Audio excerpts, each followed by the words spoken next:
Des témoins rescapés de l'église de la Sainte Famille à Kigali accusent l'abbé Munyeshyaka d'avoir été un acteur actif dans le génocide perpétré contre les Tutsis en 1994.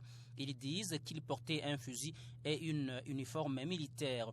Ils ajoutent que cet abbé est l'un de ceux qui ont autorisé aux miliciens Interahamwe d'entrer en l'église pour tuer ceux qui y avaient trouvé refuge.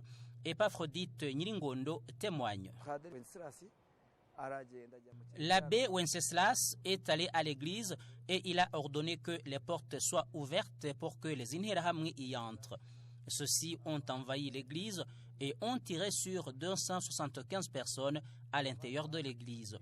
Beaucoup d'autres furent tués à l'extérieur. C'était le 17 juin 1994. Le 19 juin, il est revenu et l'on nous a demandé de nous asseoir à même le sol à l'intérieur de l'église. On a trié et l'on a pris 19 jeunes qui se montraient encore forts. J'étais parmi eux. L'on nous a fait monter un véhicule. L'abbé était avec le général Munyakazi. On voulait nous amener à l'état-major. Arrivé au rond-point, moi j'ai sauté. Les 18 autres jeunes furent amenés dans un endroit inconnu. Ils furent portés disparus.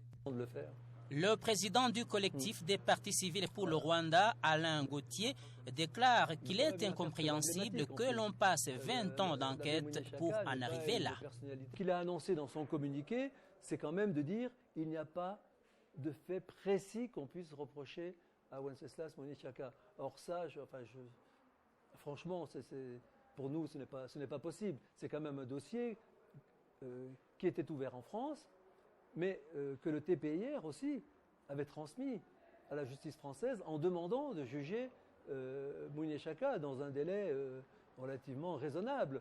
Or, ça fait des années que le TPIR a renvoyé ce dossier à la justice française, et voilà où on en arrive aujourd'hui. Donc on serait tenté de dire 20 ans d'enquête pour ça, pour arriver à rien. Ça ne me paraît impossible. Quant au ministre de la Justice, Johnston Busingye, ce qui allait surprendre, c'est quand le gouvernement français allait faire quelque chose. Nous allions être surpris par le contraire. Nous pensons que c'est à eux qu'il revient ce devoir. C'est à eux que pèse ce fardeau, le fardeau de savoir qu'un génocide a été commis contre les Tutsis dans ce pays en 1994. Ils doivent le savoir et l'accepter.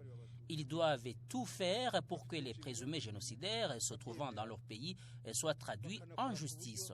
Pour le moment, les décisions qu'ils prennent ne nous étonnent plus. Après la décision du procureur français, c'est désormais au magistrat instructeur de choisir s'il décide de passer outre cette réquisition et demander la tenue d'un procès pour Wenceslas Munyeshyaka.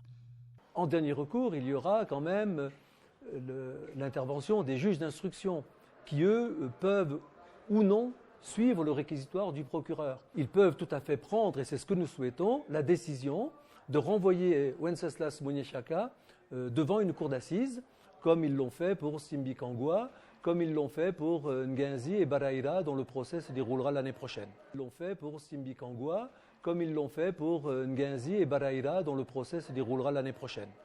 Actuellement, Munyeshyaka est prêtre de la paroisse de Gisors dans le diocèse d'Évreux, au nord de la France.